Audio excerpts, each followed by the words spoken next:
One of the biggest speakers of the night was Republican John Kasich, the former governor of Ohio and guy who's always moments away from needing the Heimlich maneuver. He crossed party lines to warn his fellow Republicans about the cost of supporting Trump. America is at a crossroads. Sometimes elections represent a real choice, a choice we make as individuals and as a nation about which path we want to take when we've come to challenging times. America is at that crossroads today. The stakes in this election are greater than any in modern times. Many of us have been deeply concerned about the current path we've been following for the past 4 years. It's a path that's led to division, dysfunction, irresponsibility, and growing vitriol between our citizens. Continuing to follow that path will have terrible consequences for America's soul because we're being taken down the wrong road by a president who is pitted one against the other. He's unlike all of our best leaders before him who worked to unite us, to bridge our differences, and lead us to a united America. Wow, how creative. America is at a crossroads and he's standing at a crossroads. I wonder if that was intentional. Hey man, I'm just glad that Kasich went with a safe metaphor like America is at a crossroads, because he could have gone with a much more dangerous one. America is in a plane that's about to crash, and the only parachute has been thrown out of the window. Wait, maybe this was a bad idea. Now, understandably, a lot of progressives weren't happy to see the DNC giving airtime to a Republican who doesn't share the party's values. But at the same time, many people in the Democratic Party argue that in order to defeat Trump, they need to broaden their appeal to win those crucial swing states that gave Trump the White House in 2016. So if it means teaming up with anti-Trump Republicans, then so be it. And you know what this kind of reminds me of? It reminds me of Godzilla. Like, you remember how we hated Godzilla, right? Because he loved smashing our shit. But then Ghidorah showed up. And he didn't want to just smash our shit, he wanted to destroy the entire planet. So then as humans, we had to team up with Godzilla to take out Ghidorah. And who would have ever thought we'd be with Godzilla? We gave him a speaking slot at the convention, but it was worth it because he smashes shit, but we've got a planet. I'm sorry, I've been watching too many weird movies during quarantine. But don't get it twisted. Kasich may have spoken at the convention, but the prime slots were reserved for the Democratic heavy hitters, including the OG progressive himself, Bernie Sanders. Together, we must build a nation that is more equitable, more compassionate, and more inclusive. I know that Joe Biden will begin that fight on day one. Joe supports raising the minimum wage to $15 an hour. Joe will rebuild our crumbling infrastructure and fight the threat of climate change by transitioning us to 100% clean electricity over the next 15 years. Joe Biden will end the hate and division Trump has created. And then we can finally go back to the hate and division that existed before Trump. You know, the regular hate and division, not this crazy shit with the red hats and the boats. What the hell is that? I'm really impressed with Bernie Sanders because he's doing everything in his power right now to take down Donald Trump.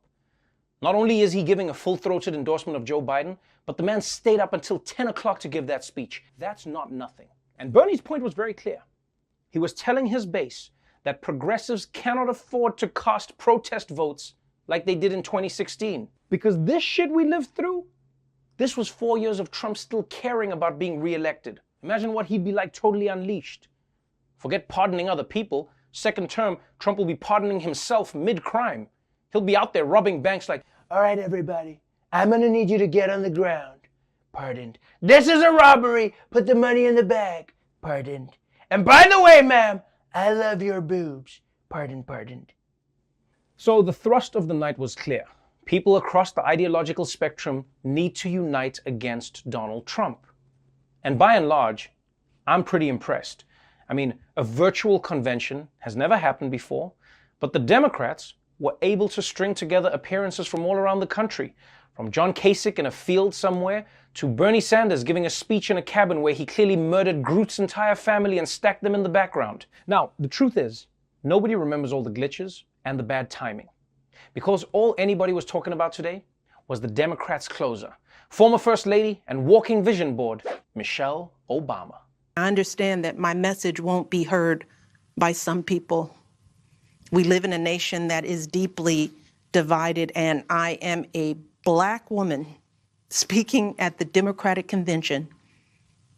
But enough of you know me by now. You know that I tell you exactly what I'm feeling. You know I hate politics. But you also know that I care about this nation. More than 150,000 people have died, and our economy is in shambles because of a virus that this president downplayed for too long. Donald Trump is the wrong president for our country. He has had more than enough time to prove that he can do the job, but he is clearly in over his head. He cannot meet this moment. He simply cannot be who we need him to be for us. It is what it is. Oof. That was ice cold. And what made it even more devastating was that Michelle Obama wasn't angry. She wasn't yelling. She just stated Trump's complete failure as a president as an obvious fact. You know, it's the difference between your mom screaming at you and your mom just casually sipping a coffee and going, well, not all kids can be winners. And you know, another thing I appreciated about Michelle's speech is that she didn't shame people, right? In the last few years, it's been pretty standard in politics to shame people who don't agree with you and don't intend to vote like you. And a lot of it is fueled by the toxicity of online culture and how divided the country is right now. But instead of doing that, Michelle acknowledged that there are people who don't want to hear what she has to say, and then she respectfully and earnestly engaged with those who might want to listen to her and asked them to back Biden. I think that's what made her speech so brilliant. In a way, it's almost unfair that the Obama family was blessed with two charismatic public orators. I mean, they give great speeches all the time like it's nothing.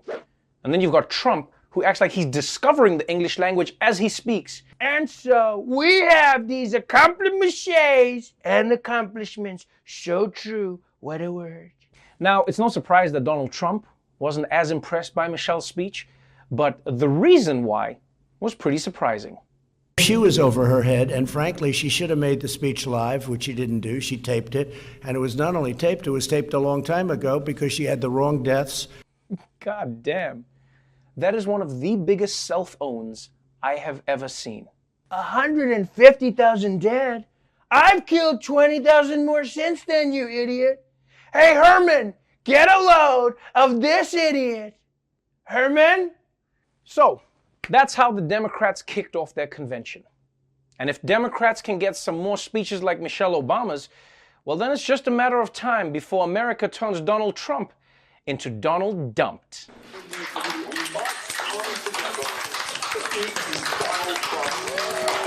Oof, tough room. The night began with the convention's keynote address. Now, traditionally, the keynote is given by one speaker who goes on to either become president or the grandpa you hide from company. But this year, the keynote was delivered by 17 people, which actually gave exposure to a broader range of the party's rising stars, whilst also capitalizing on everyone's deep fondness for getting trapped on an endless FaceTime call. And it wasn't just the keynote that was switched up for this new online format. The traditional roll call also saw a major change, and in my opinion, it was for the better. Because normally, when each state announces which candidate will be receiving their delegates, it's just a bunch of people shouting in an arena while wearing the world's dumbest hats. But this year, they mixed things up, and they did roll call from a picturesque or meaningful location in each state. And I gotta say, I thought this was a much more interesting way to do it. I mean, you got to see people in front of cows, or on the beach, or locked outside their house.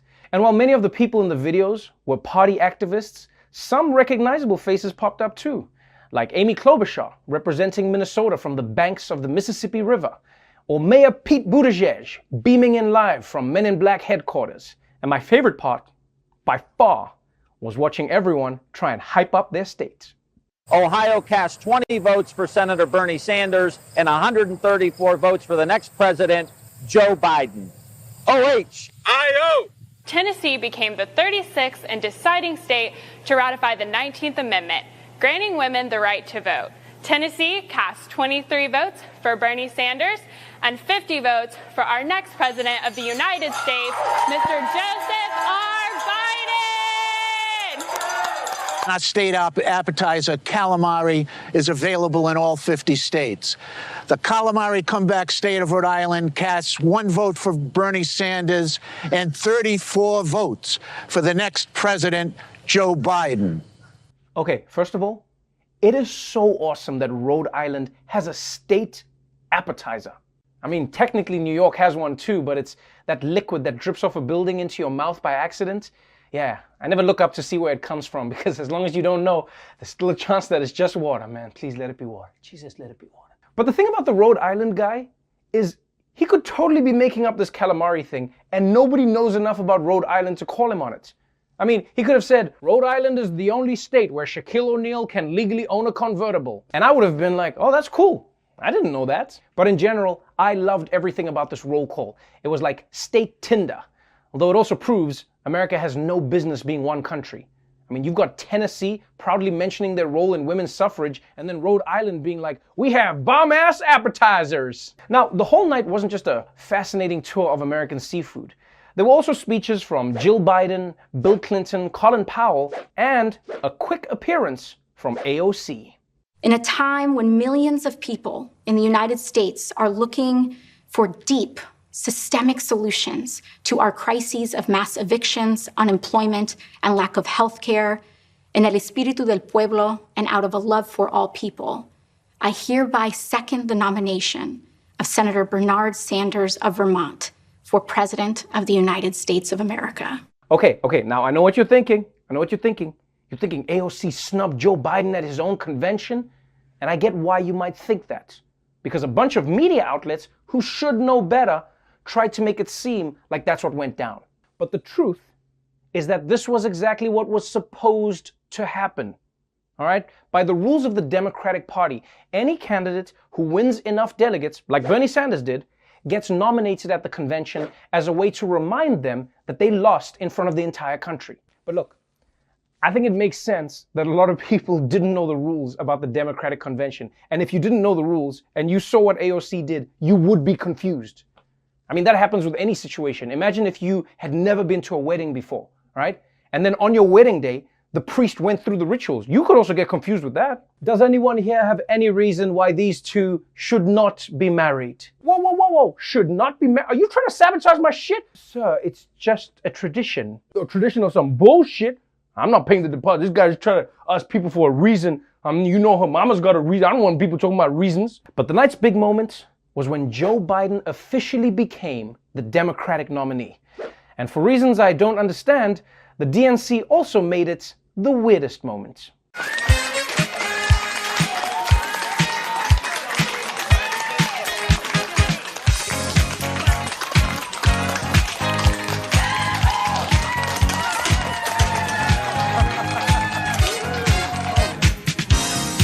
Well, thank you very, very much. From the bottom of my heart, thank you all. It means the world to me and my family. And I'll see you on Thursday. Thank you, thank you, thank you. What the hell was that? The music, the basement library, the cheap party decorations? I thought the Democrats had millions of dollars for this. Why did it feel like the grand opening of a used Kia dealership? Like, did they blow all their money on the calamari? And by the way, I don't know whose idea this was, but you can't be jumping out from behind Joe Biden like that. The man is 77 years old. You're trying to send him to the White House, not the hospital. I mean, I get that they had to adapt because of Corona, but there must be a middle ground between packed arena and basement school library. A school library isn't where you accept a presidential nomination. It's where you go to have lunch when you don't have any friends. Night 3 of the Democratic National Convention was focused on women. Women fighting for their rights, women pushing for change, and women who don't want to say they told you so, but they told you so. We also heard from Elizabeth Warren, who delivered a speech from inside a school about the Biden policies that would help families and working mothers. Now, if you paid attention, you would have noticed that she also left a little Easter egg for people in the background, with letter blocks spelling out BLM, which, if you think about it, is the perfect Rorschach test. Because if you're woke, it stands for Black Lives Matter. If you're conservative, it means Blue Lives Matter. And in my mind, it means Beyonce loves me? Oh my God, Beyonce loves me. I knew it. I knew it. Now, this wasn't just Women's Night because it had a lot of women speaking. It was Women's Night because it highlighted the countless obstacles and challenges that women have been fighting against for years. From reproductive rights to gun violence to domestic abuse, which Biden himself helped tackle with the Violence Against Women Act. It was a powerful and moving tribute to women across America that brought many people to tears. Now, as usual, there's always one guy who's always trying to crash girls' night. But I don't think anyone minded when it turned out to be this guy. I did hope, for the sake of our country, that Donald Trump might show some interest in taking the job seriously. That he might come to feel the weight of the office and discover some reverence for the democracy that had been placed in his care. But he never did.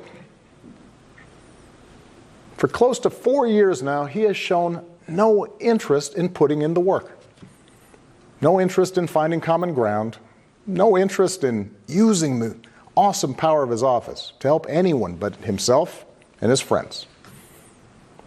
No interest in treating the presidency as anything but one more reality show that he can use to get the attention he craves.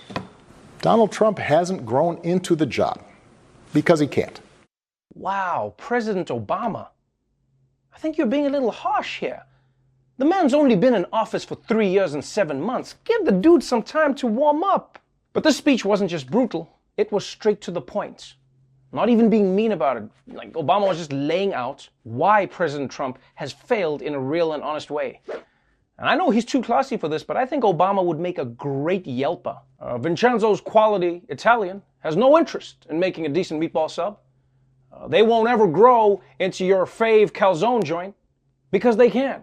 So, from Obama to Trump's former cabinet members to Trump's own niece, everyone except Trump's tailor says this guy hasn't grown at all. And although there were moments of hopefulness in the speech, the overall feeling was that America was on the brink of death. And this was the last chance to save it. Like, it didn't feel like the usual things are gonna get better Obama speech. It felt more like a funeral for democracy. Basically, 4 years of Trump took Obama from yes we can to let us pray. So, after everyone else had their turn, it was time for the big finale. The official nomination of Vice Presidential candidate Kamala Devi Harris. And although Kamala kicked off the night from what looked like backstage at a U2 concert, she finally got her grand moment at the end of the show. Greetings, America. That I am here tonight is a testament to the dedication of generations before me. Women and men who believed so fiercely in the promise of equality, liberty, and justice for all. I have fought for children and survivors of sexual assault. I fought against transnational criminal organizations. I took on the biggest banks and helped take down one of the biggest for-profit colleges. I know a predator when I see one. My mother taught me that service to others gives life purpose and meaning. She probably could have never imagined that I would be standing before you now and speaking these words. I accept your nomination for Vice President of the United States of America. Wow. I don't care what you say, man. That was one hell of a moment. The first black woman to be a vice presidential nominee. Also, is it just me, or does Kamala have like a really big living room? And I thought Kamala gave a good speech. But my favorite line of all was when she said, I know a predator when I see one. It made me wish that she would catch a predator, Donald Trump. You know, like he shows up at an arena expecting a rally, but it's just Kamala inside with a camera crew. She throws his tweets on the table and is like, did you write these messages? And then he starts to run away, but then remembers he can't run. And what I love about that line is that it really shows you how bad Trump is. She didn't even need to say his name. And we were all sitting at home like, we know which predator she's talking about. I mean, except for Trump. I bet he was sitting watching at home like, I can spot a predator too. I already aced that test. Lion, tiger, cheetah, cobra, and the biggest predator of all, Robert Mueller. The only part of last night that really mattered was Joe Biden's big acceptance speech. And because Donald Trump has spent months trying to portray Biden as a senile old man who can barely string a few words together, the stakes for the speech were especially high. But Biden rose to the occasion. We have a great purpose as a nation to open the doors of opportunity to all Americans, to save our democracy, to be a light to the world once again. For love is more powerful than hate, hope is more powerful than fear, and light is more powerful than dark. This is our moment, this is our mission, and this is a battle we will win, and we'll do it together. I promise you. So it's with great honor and humility, I accept this nomination for President of the United States of America. I'm not gonna lie, watching Biden give this speech was nerve-wracking. It was like watching The Quiet Place. One wrong step, and the whole thing is over. But honestly, he nailed it. He showed strength, he showed emotion, he made a powerful case for a more united America. And I actually think that Trump did Biden the biggest favor by making it seem like he's incompetent and senile. I mean, the bar has been set super low. As soon as America saw Biden had his jacket on the right way around, they were ready to give him a standing ovation. Biden speaking in complete sentences was just the icing on the cake. And last night also reminded us how different these candidates are. I mean, you've got the presidential candidate who's casually quoting Danish philosophers and Irish poets. And then you've got the president whose morning read is the back of a cereal box. You're right, Tony. They are great. Not as great as America, but so great. And honestly, I also think that it helped that Biden got to give the speech to an empty room. You know, because a live audience can add pressure. People applauding can throw off your rhythm. Sometimes there's a weirdo in the audience. You know, you'll see a guy dressed as Shrek, and then you'll just fixate on it. And it's hard to talk about healthcare when you're actually wondering, why is this guy dressed like Shrek? Is Shrek a metaphor for something? Is he at the wrong event? Maybe there's like a Shrek sex festival in town? The point is, the no crowd thing probably helped Biden. So that was the 2020 Democratic National Convention. And like all conventions, they had a lot to cover. You know, explaining various policies, nodding to various voting blocs, speaking just enough but not too much Spanish, and of course, showing those videos where one person starts a sentence, but another person finishes the sentence.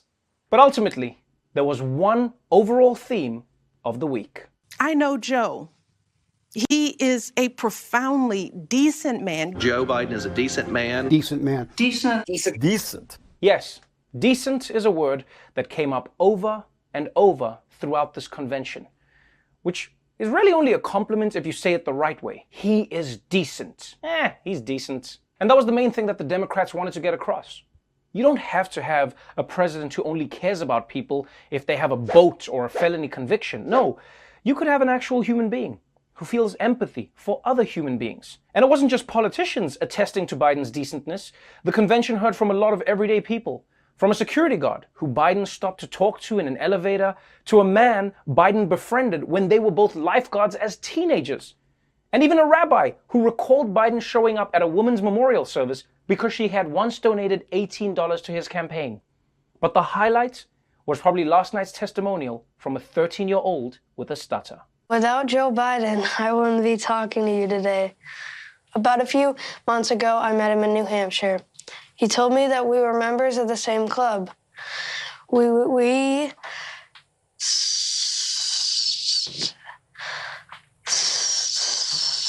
stutter. He told me about a book of poems by Yeats he would read out loud to practice. He showed me how he marks his addresses to make them easier to say out loud. I'm just a regular kid, and in a short amount of time, Joe Biden made me more confident about something that's bothered me my whole life. Man, Braden is so lucky. He got speech lessons from Vice President Joe Biden, which actually helped him improve. Meanwhile, I made the mistake of getting speech lessons from President Obama, and it took me 4 hours to order a pizza. With pepperoni. So the one thing this convention wanted to leave viewers with is that Joe Biden is a decent man who cares about others.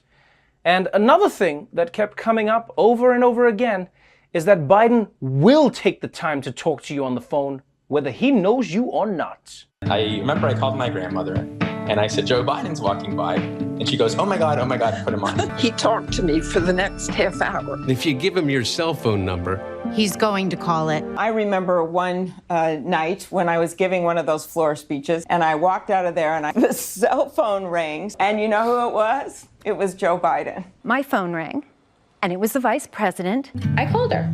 Someone wants to talk to you. Hi, Grammy. This is Joe Biden. How often does he call you? Like every day. Yeah, every day. I don't necessarily pick up every day, but I have a lot of voicemails. Oh, I see what's happening here. Joe Biden's grandkids want him to be president just so he has less time to keep them on the phone. Because goddamn, Joe Biden calls a lot of people. No wonder he sometimes has a hard time remembering small details. This guy's memorized the entire phone book. In fact, he calls so many people. When I was watching this convention, I started to get self-conscious. I was like, why haven't I had a phone call from Joe Biden? Am I a bad person? Does he hate me? Am I on airplane mode? It must be airplane mode. I mean, it can't be any. It's probably, most of the time it's airplane mode. That's why people don't call me.